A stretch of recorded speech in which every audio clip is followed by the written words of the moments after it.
Alkitab Suara. Kejadian pasal 32. Yakub melanjutkan perjalanannya, lalu bertemulah malaikat-malaikat Allah dengan dia. Ketika Yakub melihat mereka, berkatalah ia, "Ini bala tentara Allah." Sebab itu dinamainyalah tempat itu Mahanaim. Sesudah itu Yakub menyuruh utusannya berjalan lebih dahulu mendapatkan Esau kakaknya ke tanah Sair, daerah Edom. Ia memerintahkan kepada mereka, "Beginilah kamu katakan kepada tuanku, kepada Esau, beginilah kata hambamu Yakub. Aku telah tinggal pada Laban sebagai orang asing, dan diam di situ selama ini. Aku telah mempunyai lembu sapi, keledai dan kambing domba, budak laki-laki dan perempuan. Dan aku menyuruh memberitahukan hal ini kepada tuanku, supaya aku mendapat kasihmu." Kemudian pulanglah para utusan itu kepada Yakub dan berkata, "Kami telah sampai kepada kakakmu, kepada Esau, dan ia pun sedang di jalan menemui engkau, diiringi oleh 400 orang. Lalu sangat takutlah Yakub dan merasa sesah hati. Maka dibaginyalah orang-orangnya yang bersama-sama dengan dia, kambing dombanya, lembu sapi dan untanya menjadi 2 pasukan. Sebab pikirnya, jika Esau datang menyerang pasukan yang satu, sehingga terpukul kalah, maka pasukan yang tinggal akan terluput. Kemudian berkatalah Yakub, "Ya Allah nenekku Abraham, dan Allah ayahku Ishak, ya Tuhan yang telah berfirman kepadaku, pulanglah ke negerimu, serta kepada sanak saudaramu, dan aku akan berbuat baik kepadamu. Sekali-kali, aku tidak layak untuk menerima segala kasih dan kesetiaan yang engkau tunjukkan kepada hambamu ini. Sebab aku membawa hanya tongkatku ini, waktu aku menyeberangi sungai Yordan ini. Tetapi sekarang telah menjadi 2 pasukan. Lepaskanlah kiranya aku dari tangan kakakku, dari tangan Esau, sebab aku takut kepadanya. Jangan-jangan ia datang membunuh aku, juga ibu-ibu dengan anak-anaknya. Bukankah engkau telah berfirman, tentu aku akan berbuat baik kepadamu, dan menjadikan keturunanmu sebagai pasir di laut, yang karena banyaknya tidak dapat dihitung." Lalu bermalamlah ia di sana pada malam itu.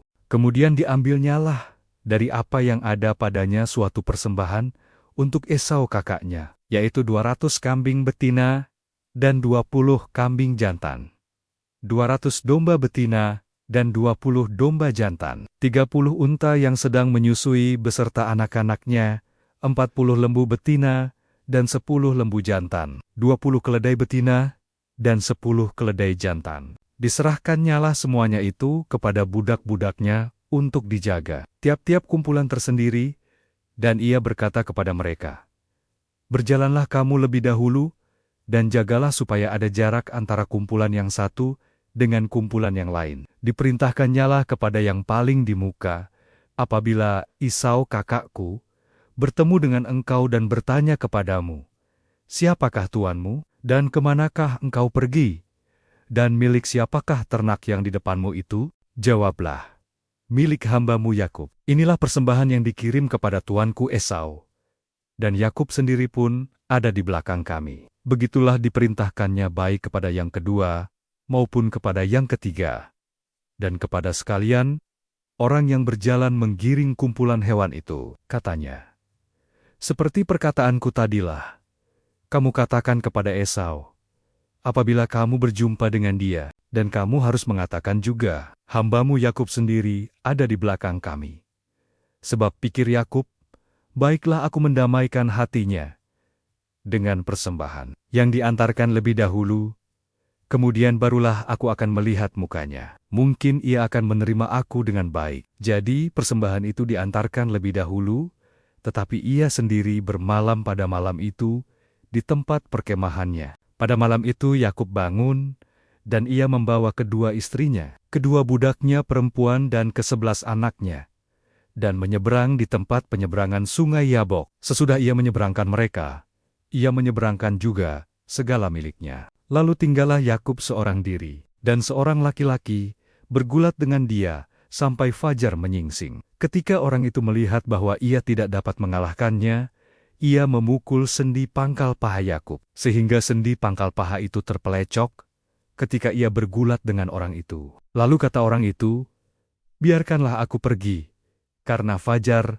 telah menyingsing. Sahut Yakub, "Aku tidak akan membiarkan engkau pergi, jika engkau tidak memberkati aku." Bertanyalah orang itu kepadanya, "Siapakah namamu?" Sahutnya, "Yakub." Lalu kata orang itu, "Namamu tidak akan disebutkan lagi Yakub, tetapi Israel, sebab engkau telah bergumul melawan Allah dan manusia, dan engkau menang." Bertanyalah Yakub, "Katakanlah juga namamu."